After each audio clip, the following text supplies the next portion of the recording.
السلام عليكم ورحمة الله وبركاته. إن الحمد لله الذي بنعمته تتم الصالحات،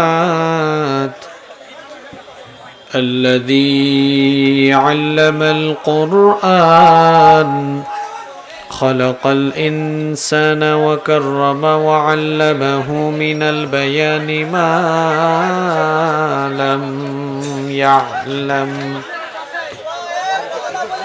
فسبحان الذي لا يحصى امتنانه باللسان ولا بالقلم.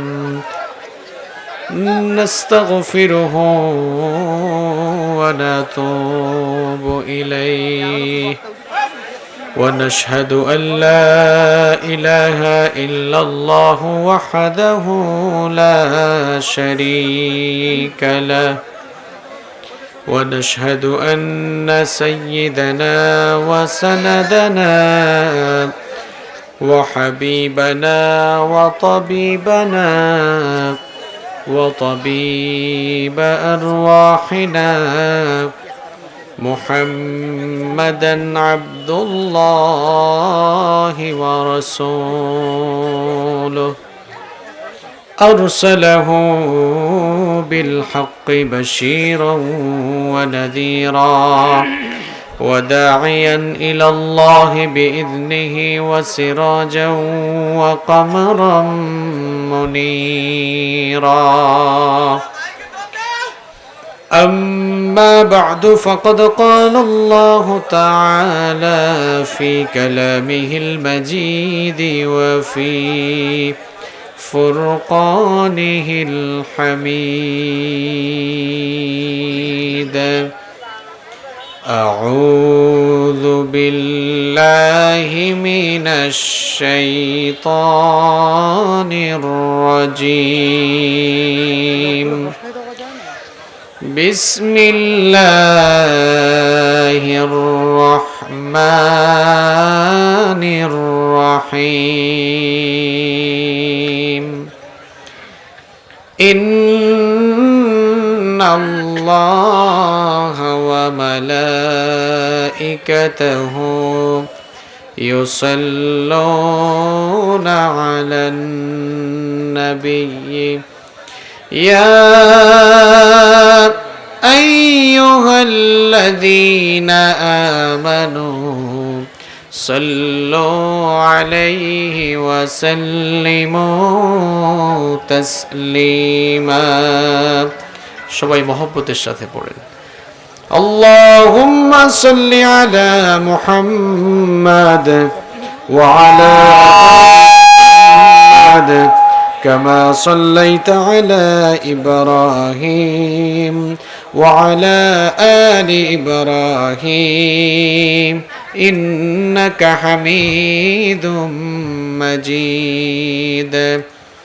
اللهم بارك على محمد وعلى آل محمد كما باركت على إبراهيم وعلى آل إبراهيم إنك حميد مجيد.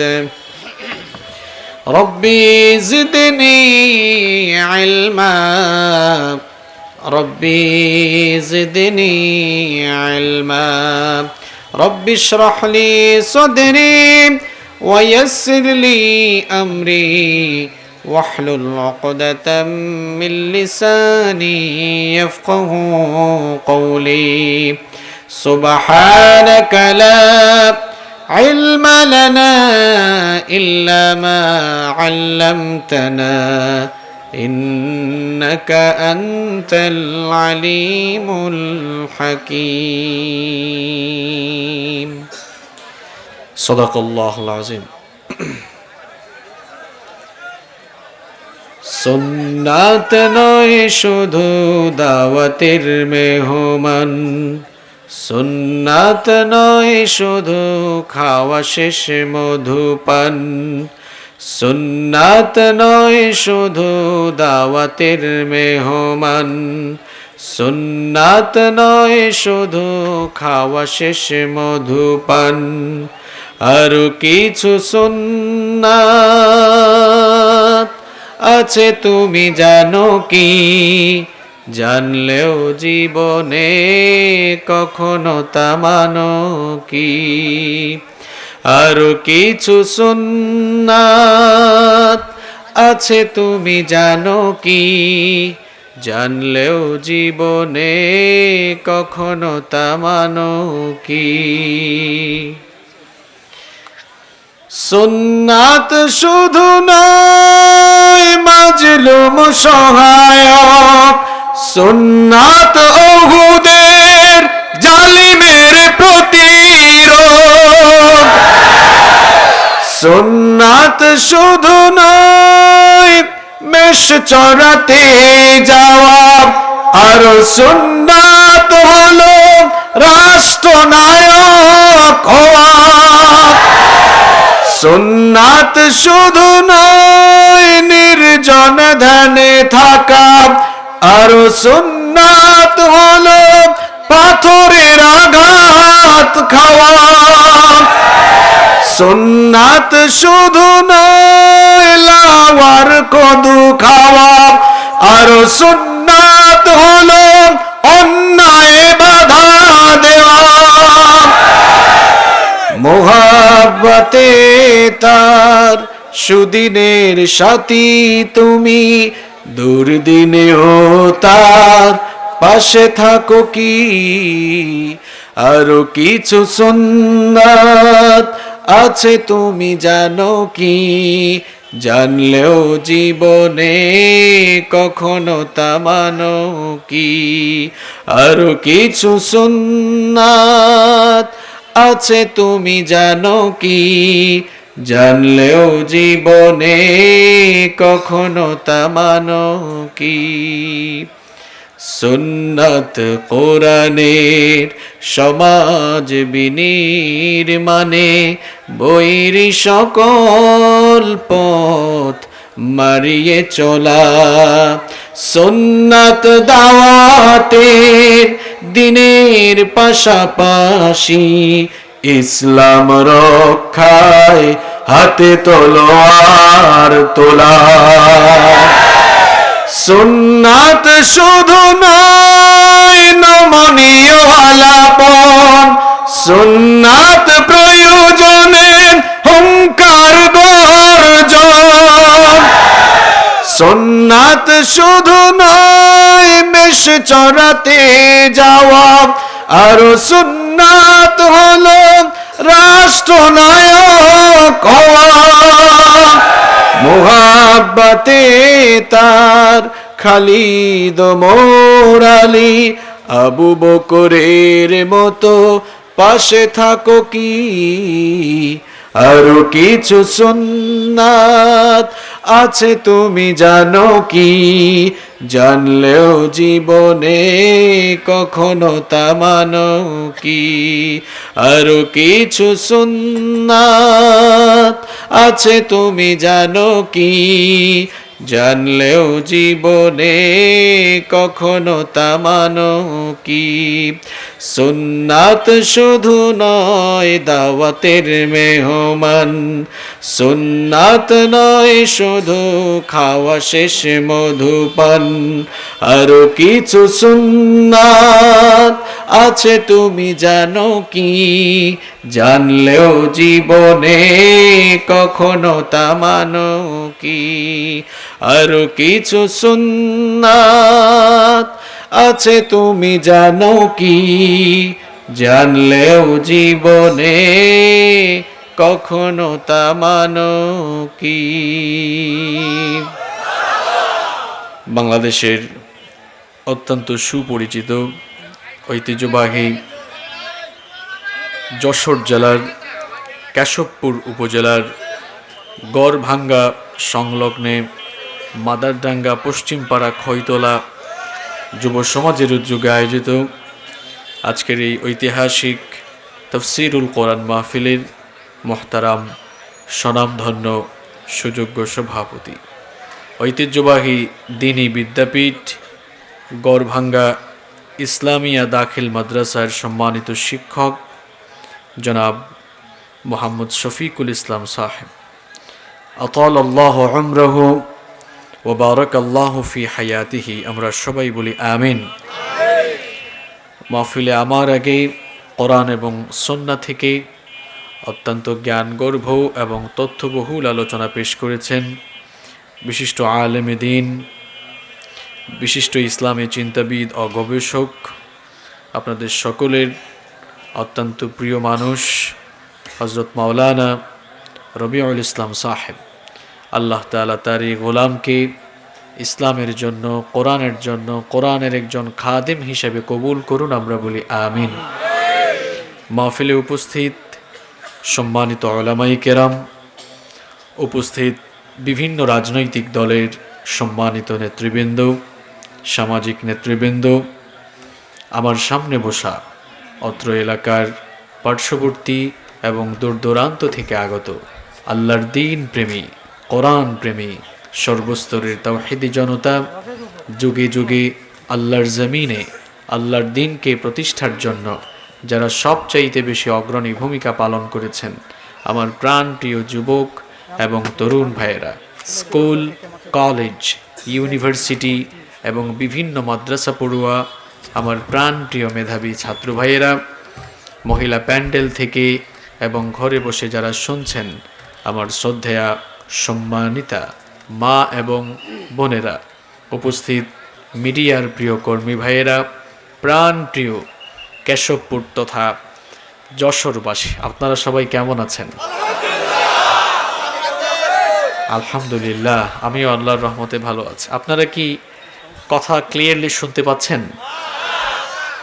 আচ্ছা আচ্ছা, কোনো জিনিস চিল্লাচিল্লি করে সমাধান করা যায় না।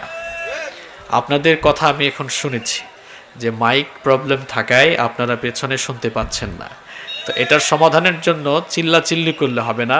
তো আপনাদের এই আকুতি আমি মাইকম্যানদের কাছে পৌঁছে দিলাম। আমরা আশা করছি তারা অল্প কয়েক মিনিটের ভেতরে এই সমস্যার সমাধান করবে ইনশাআল্লাহ। যতটুকু শোনা যায় আমরা একটু শুনি, আর ভাইরাও একটু চেষ্টা করুক। আমাদের সকলকে ভালো রেখেছেন কে? আমাদেরকে সুস্থ রেখেছেন কে? মনে হয় পেছনের ভাইরা আমার কথা শুনতে পাচ্ছেন না, এজন্য তারা জবাবও দিতে পারছেন না। পেছনের ভাইরা শোনা যায়? না শুনলে হাত তুলে না বলছেন কেমনে? দেখছেন চালাকি, দেখছেন?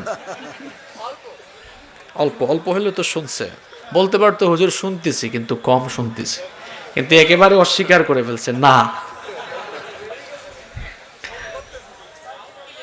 অবশ্য আমরা এরকম মানুষই, আমরা অনেক সময় খেয়েও বলি খাই নাই, গিয়েও বলে যায় নাই। আদম আলাইহিস সালাম এর একটি ঘটনা আমার মনে পড়ে গেল, বলবো? এই ছোট্ট ঘটনা দিয়ে আমি শুরু করি।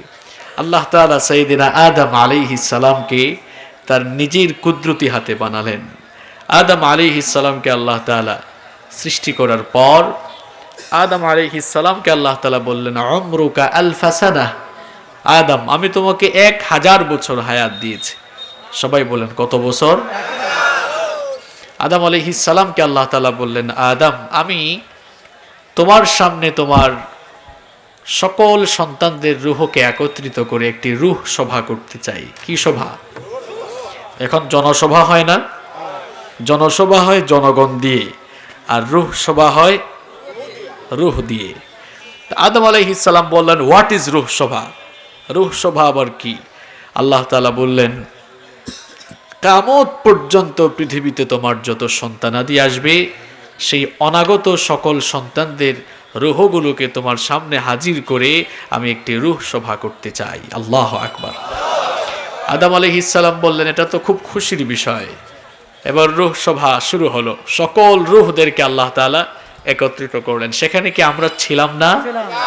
অবশ্যই ছিলাম। সেখানে তো আমাদের সাক্ষ্য গ্রহণ করা হয়েছে। আলাস্তু বিরাব্বিকুম, আমি কি তোমাদের রব নই? আমরা বলেছিলাম ক্বালু বালা, অবশ্যই আপনি আমাদের রব। তো সব রূহকে যখন একত্রিত করা হলো, আদম আলাইহিস সালাম তখন বললেন, আল্লাহ তাআলা, এত রূহ আমার সামনে, এত সন্তান পৃথিবীতে আসবে? আল্লাহ তাআলা বললেন, হ্যাঁ। আপনার বিয়ে শাদী করার পর আপনার ঘরে ছেলে বা মেয়ে হলে আপনি খুশি হন না? তা আপনি যদি খুশি হন, পৃথিবীর সকল মানুষের বাবা হচ্ছেন আদম আলাইহিস সালাম, আর তার সামনে পৃথিবীর অনাগত সকল সন্তানদের রূহ হাজির করা হয়েছে, তিনিও খুশি না বেজার? অনেক খুশি। আল্লাহ তাআলাকে তিনি প্রশ্ন করলেন, এই যে এতগুলো রূহের মধ্যে ওই কোনায় বা মাঝখানে একটা রূহ দেখা যাচ্ছে, মান হাদা, এটা কে? আল্লাহ তাআলা বললেন, হাদা ইবনুকা দাউদ, এটা হচ্ছে তোমার ছেলে দাউদ, আমি তাকে নবী বানাবো। সুবহানাল্লাহ পড়েন। আপনার ছেলে পরীক্ষায় A+ পেলে আপনি খুশি হন না?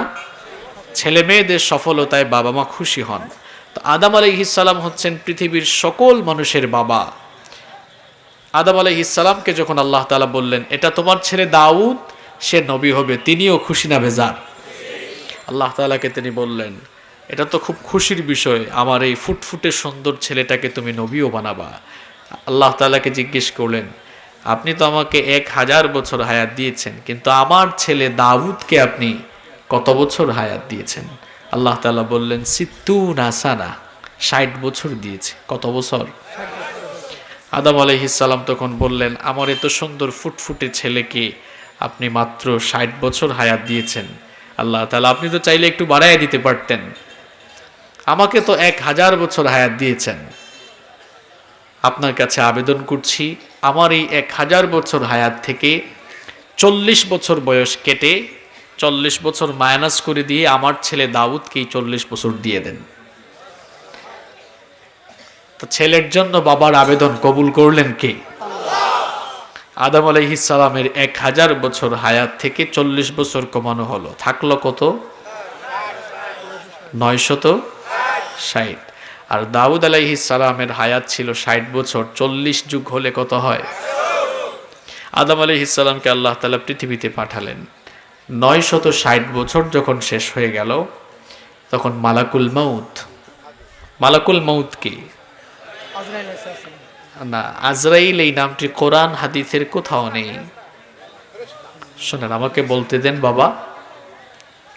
আল্লাহ তাআলার তো অসংখ্য ফেরেশতাকুল রয়েছেন, তার মধ্যে 4 জন ফেরেশতা সুপ্রসিদ্ধ এবং বিখ্যাত। এদের নাম আমরাও জানি। জিব্রিল, যাকে ওহী নিয়ে আসার দায়িত্ব দেওয়া হয়েছে।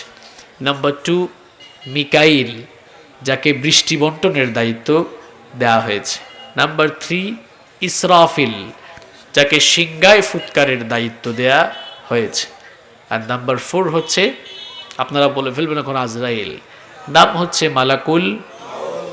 কোরআনুল কারীমে এসেছে, কুল ইয়াতাওয়াফাকুম মালাকুল মাউতিল্লাযী উক্কিলা বিকুম। আছে না নাই? হাফেজ ভাইরা জবাব দেন তো।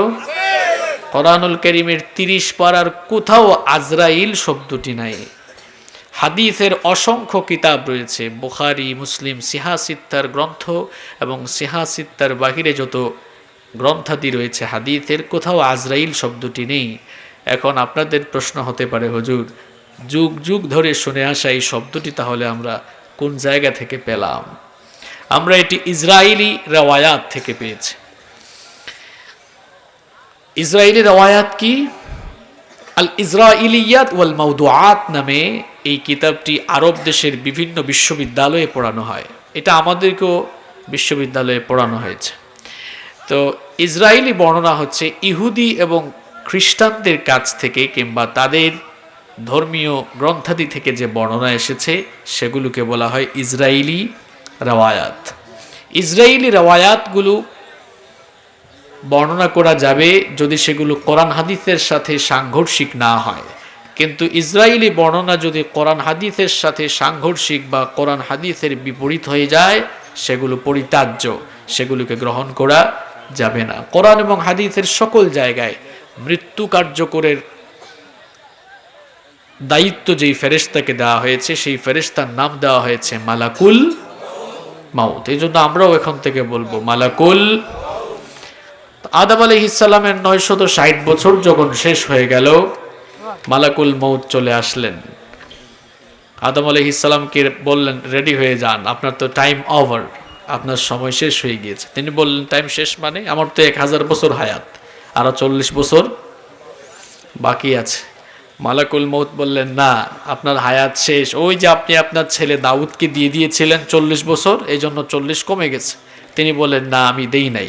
মালাকুল মউত বলছে দিয়েছেন, তিনি বলছেন এখন গ্যাঞ্জাম লাগছে কিনা।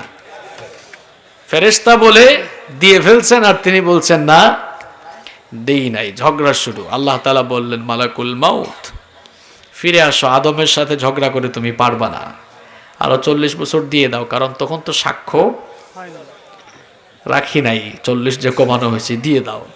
তো 1000 বছর যখন শেষ হয়ে গেল তখন তিনি দুনিয়া থেকে চলে গিয়েছিলেন। তো যে প্রসঙ্গে আসছিলাম, শুনেও বলে শুনে নাই, তো এই স্বভাব তো আদম নবী থেকে এসেছে। নাসিয়া আদম, আমাদের বাবা আদম আলাইহিস সালাম ভুলে গিয়েছিলেন, এজন্য তার সন্তানরাও মাঝে মাঝে, এটা কিন্তু ভুলে বলে নাই, ইচ্ছা করে বলছে। তো যাই হোক, আপনারা আবার রাগ কইরেন না। রাগ করছেন আপনারা? সবাই খেয়ে এসেছেন? আমি খুবই ক্লান্ত, শারীরিকভাবে অসুস্থ। দেশের পরিস্থিতি আপনারা জানেন। এই পরিস্থিতিতে আসলে চট্টগ্রাম থেকে আসা, এটা যে কি পরিমাণ রিস্ক। আপনাদের এখানকার পরিস্থিতি খুবই ভালো। এখন পরিস্থিতি এত খারাপ হয়েছে, এই দেশের জনগণের ট্যাক্সের টাকায় চলা পুলিশ, তারা এখন জনগণের ট্যাক্সের টাকায় কেনা গুলিকে জনগণের বুকের উপরে চালাচ্ছে। এটা অত্যন্ত দুঃখজনক, এটা অত্যন্ত দুঃখজনক। ইমানের দাবিতে মুসলমানরা তার ইমানি আবেগ অনুভূতির বহিঃপ্রকাশ ঘটাতে পারে, তাতে বাধা দেওয়ার কারো কোনো অধিকার নেই। আল মুসলিমুনা কাল জাসাদিল ওয়াহিদ, সকল মুসলমানরা হচ্ছে একটি দেহের ন্যায়। আচ্ছা বলুন তো, আপনার শরীরে যদি চোখের মধ্যে আঘাত লাগে, শুধু কি চোখে আঘাত লাগবে নাকি সব জায়গায় এই আঘাতটার ফিলিংস আসবে? আসবে কিনা? তো মুসলমানরা হচ্ছে একটি দেহের ন্যায়। পৃথিবীর যে কোনো প্রান্তে, যে কোনো জায়গার কোনো মুসলমান, তার উপরে আঘাত করা হলে আপনি যদি সত্যিকারের মুসলমান হন, আপনার অনুভূতিতে সেটা লাগবে, লাগার কথা। যেখানেই যে কোনো মুসলমান, পৃথিবীর যে কোনো প্রান্ত থেকেই সে যদি মজলুম অবস্থায় পড়ে যায়, সে তার উপরে যদি জুলুম করা হয়, ইমানদার হিসাবে আমাদের দিল কাঁদবে, আমাদের অন্তরে সেটা গিয়ে এর প্রভাব পড়বে। এই দেশের ইমানদাররা, দেশপ্রেমিক মানুষেরা, এদেশের ইমানদাররা, এদেশের দেশপ্রেমিক মানুষেরা মুসলমানিত্বের সেই অনুভূতির জায়গা থেকেই তারা ইমানি দাবিতে বিভিন্নজন বিভিন্নভাবে প্রতিবাদ করেছে। তারা এই দেশের সরকারের বিরুদ্ধেও কেউ কোনো আন্দোলন করেনি, রাষ্ট্রবিরোধী কোনো কাজও করেনি। এই পৃথিবীর কুখ্যাত এক অমানুষ, আপাদমস্তক সাম্প্রদায়িক, গুজরাটের কসাই, যার হাতে মুসলমানদের রক্তের গন্ধ লেগে আছে, সেই কুখ্যাত অমানুষের বিরুদ্ধে কথা বলা প্রত্যেকটি ইমানদারের নৈতিক দায়িত্ব। রাজনীতি যার যার, ইসলাম কথা কন না কেন? আপনি কি কিয়ামতের দিন আল্লাহর কাছে বলতে পারবেন আমি বিএনপি করি, আমি জামাত করি, আওয়ামী লীগ করি? আল্লাহ ফেরেশতাদেরকে বলবেন, এটা ধরে ভালো করে পেদানি দে। পরিচয় হচ্ছে মুসলমান। পরিচয় কি? পরিচয় হচ্ছে মুসলমান। মুসলমানিত্বের অনুভূতি আপনার ভেতরে থাকা লাগবে। এই লোকটাকে আপনি চিনেন? এই লোকটাকে আপনি চিনেন? আমার বাবরি মসজিদ ভেঙে দিয়ে রাম মন্দির তৈরি করেছে।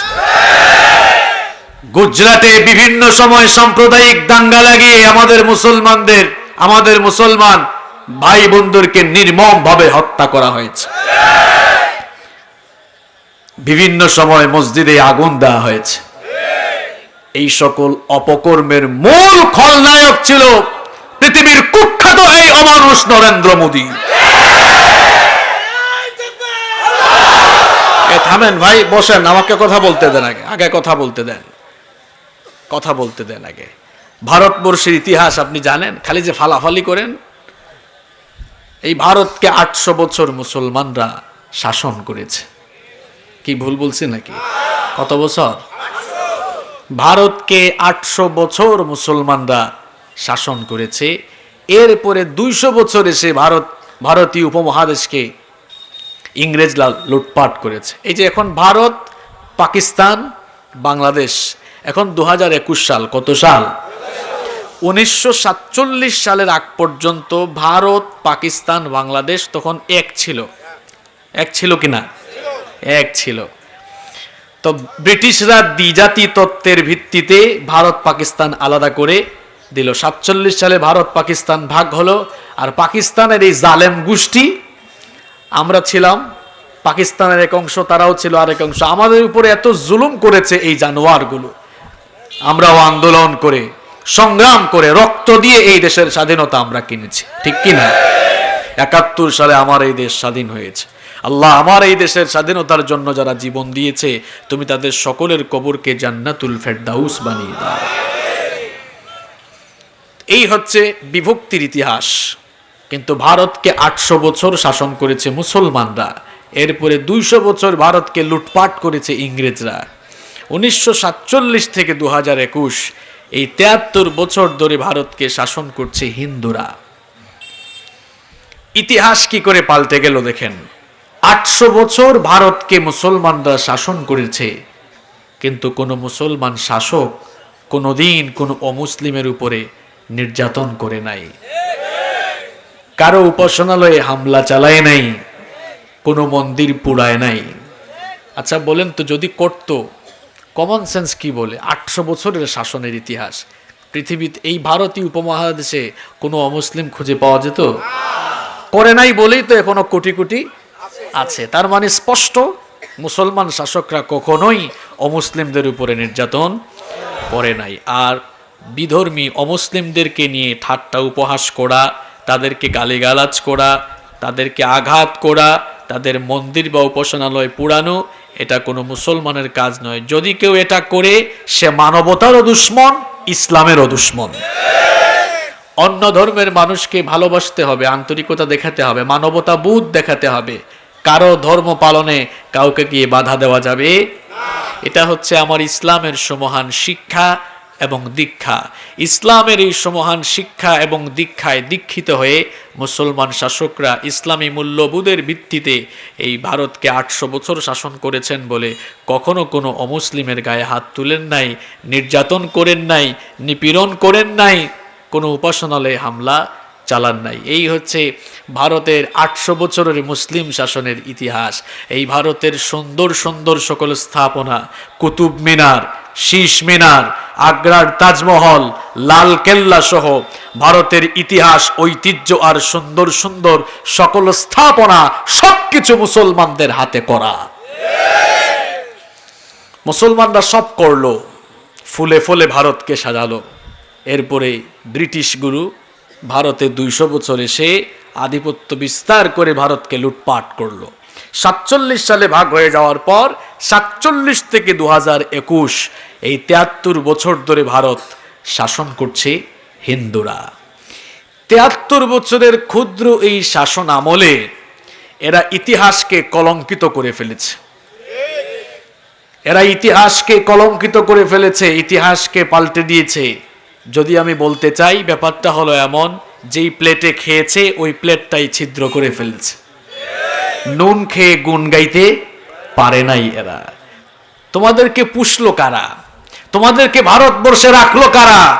এই ভারতের স্বাধীনতা আন্দোলনের জন্য তোমাদের বাপ দাদারা রক্ত দেয় নাই। এই ভারতের স্বাধীনতা আন্দোলনের জন্য রক্ত দিয়েছে মুসলমানেরা। কিভাবে কি পেয়েছো, কারো চিল্লায় সিন্নি খাইছো, কিছুই তো জানো না। 73 বছরের ক্ষুদ্র শাসন আমলে তোমরা কি করো নাই বলো? ইতিহাসকে এমন বিকৃত করে দিয়েছো। বিভিন্ন সময়ে সাম্প্রদায়িক দাঙ্গা লাগিয়ে আমার মুসলমান ভাই বোনদের উপরে তোমরা নির্যাতন চালিয়েছো। গুজরাটের এই কসাই গুজরাটে সাম্প্রদায়িক দাঙ্গা লাগিয়ে বহু মুসলমান হত্যা করেছে। কাশ্মীরে বহু মুসলমান হত্যা করেছে।